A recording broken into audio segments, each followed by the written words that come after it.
So basically in our experiment there are 4 parameters. So we are looking at 2 different conditions. Number 1 is no light and number 2 is yes light. And then we are looking at 2 possible responses from participants, which one is yes, I see the light, and the second one is no, I don't see the light. So let's make a simple table to organize this information. So the first column would represent the physical stimulus, which means whether there is light or not, while the first row would represent the psychological stimulus, which means whether the participants report seeing the light or not. There are 4 different things that can happen. So if the light is present and the person says yes, I see the light, this is called hit. Then if the light is present and the subject says there is no light, it's called a miss. Now if no light is present and the person says that he sees the light, it is called false alarm. And then if there is no light and the participant or subject also responds no, I don't see the light, it's called a correct rejection. And this is the easiest explanation of what signal detection theory is. And so sensitivity of a system is explained in terms of hit rates minus false alarm rate, which can be represented as a curve showing the person's responses. So if we plot this curve in terms of internal noise and the probability of saying that I see a signal or probability of saying that I see a light, we will get curves like this. So we will get 2 curves. To start with, one is called the noise curve, or I will say light absent, which shows how often you say you see a light when there is no light. And the other curve is called the signal curve or light present, which shows how often you say you see a light when there actually is a light. Now on this axis we have internal noise, and we make this graph by looking at how likely you are to see the light and how much your mind is affected by internal noise. So when we look at the graph, we can see 2 curves. One shows the probability of saying yes when there is no light, and the other shows the probability of saying yes when there is a light present. We call the second curve the signal plus noise curve because there is always some inherent noise in the system. The graph is interesting because it shows how well you can make a decision when there is a lot of internal noise in your mind.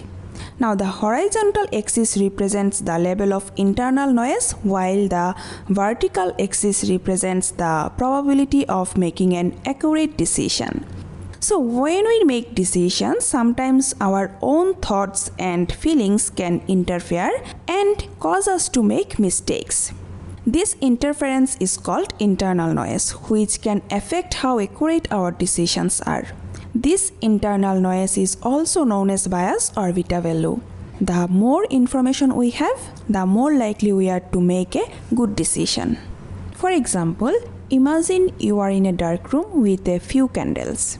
If you only have 1 or 2 candles, it's hard to know for sure if you see any light.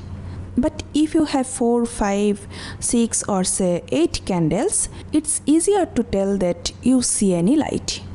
This is because having more candles reduces the effect of internal noise and makes it easier to make an accurate decision. Now, if a doctor has a liberal mindset, they may need a very little evidence or very few trials to conclude that they see something. This is because their mental noise level is low. It means that they don't need much information to make a decision. On the other hand, if a doctor has a high mental noise level, they will be more cautious and require more evidence before making a decision. Furthermore, some people may require more evidence to conclude that something has occurred, while others may need less evidence to make a conclusion. Now the point at which you start saying yes and no is called the beta value, and which determines how hits and false alarms are calculated, or determines how we distinguish between correct decisions, which is hit, and the incorrect decision, which is false alarm.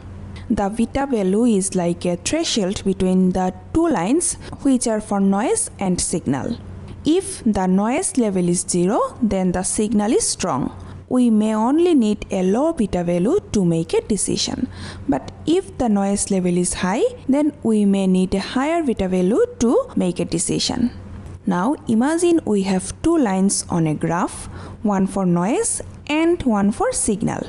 The point where they cross is called the beta value. This beta value helps us decide when to say yes or no to something.